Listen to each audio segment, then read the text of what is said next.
Bonjour, aujourd'hui c'est le 20 juin et notre texte d'aujourd'hui c'est Romains chapitre 8 verset 13 et le verset 14 aussi, donc deux versets aujourd'hui. Et il me faut en français, bien sûr. Ainsi donc, frères et sœurs, nous avons une dette, mais pas envers notre nature propre, pour nous conformer à ses exigences. Si vous vivez en vous conformant à votre nature propre, vous allez mourir. Mais si par l'esprit vous faites mourir les manières d'agir du corps, vous vivrez. Ainsi donc, quand on trouve un ainsi donc dans les écrits de Paul, notamment ici dans l'épître romain, c'est parce que nous allons passer à la pratique. Nous sommes en train de parler de la sanctification. Là, nous allons aborder quelque chose qui nous concerne, nous. Jusqu'à présent, nous avons donc parlé de l'œuvre du Seigneur, de la justification par la foi, du travail de réconciliation, du fait que le Christ est mort pour nous, pour que nous puissions mourir. Nous avons été ensevelis avec lui, et au troisième jour, nous pouvons tous ressusciter avec lui aussi pour une vie nouvelle. C'est l'œuvre de la grâce. Vous ne pouvez pas faire ça. Ça, c'est quelque chose qu'aucun homme ne peut faire. C'est Dieu qui l'a fait. Le salut, dans ce point de vue-là, c'est une œuvre divine. C'est pas nous qui fabriquons ça. Il n'y a rien que vous puissiez faire. Et juste pour faire un clin d'œil à une chère amie, que cette semaine, nous avons parlé justement de repentance. Dans le chapitre 6, il y a un moment où Paul dit que vous avez su, maintenant vous savez que le Christ est mort pour vous, que vous êtes mort avec le Christ.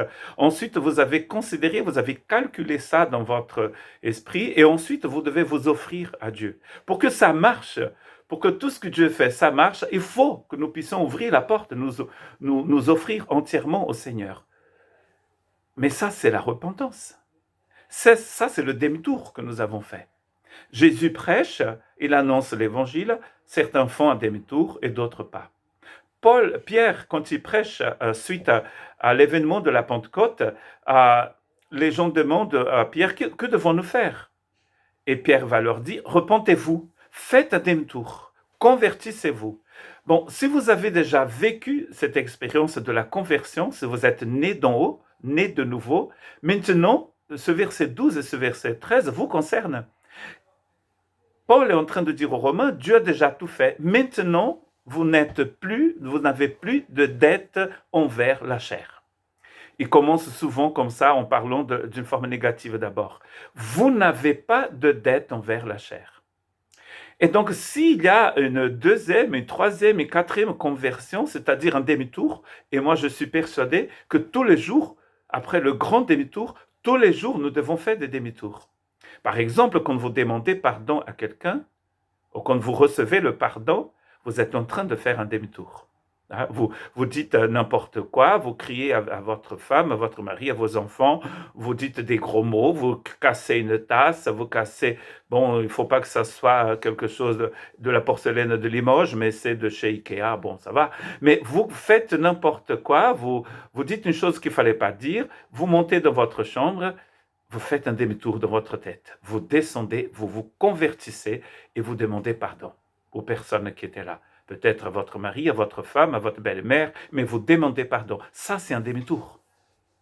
Si nous continuons sur cette route, là, nous allons aller vers l'abîme.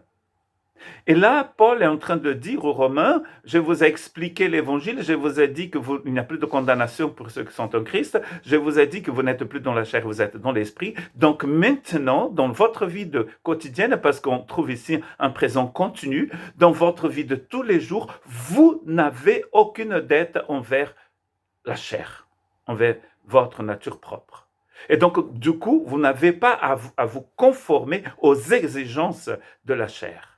Ça, c'est la partie négative. Mais la partie positive, c'est que si vous vivez conformément à votre nature propre, vous allez mourir. Mais si par l'Esprit de Dieu, vous faites mourir les manières d'agir de votre corps, là, vous allez vivre. Ce qu'il avait dit dans le chapitre 6 aussi, que nous devions vivre donc une vie dans la justice de Dieu. Dans cette chose correcte, juste, bonne, cette façon propre que Dieu a de fonctionner et de marcher. Nous ne sommes plus redevables à la chair, mais nous devons tout au Seigneur. Et donc, nous faisons autant de demi-tours qui seront nécessaires. Parce que nous n'avons pas toujours raison. Et souvent, ce n'est pas nous qui avons raison du tout. Donc, au lieu de vivre, d'être redevable à la chair, d'avoir cette culpabilité et de vouloir faire ce que nous ne devons pas faire, nous allons coopérer en quelque sorte avec le Seigneur. Nous allons dire non à la tentation. Mais vous voyez, nous n'avons pas mis la charrue devant les yeux, les bœufs, par exemple. Pardon. D'abord, Paul nous a parlé de la force que nous avons, du travail du Saint-Esprit.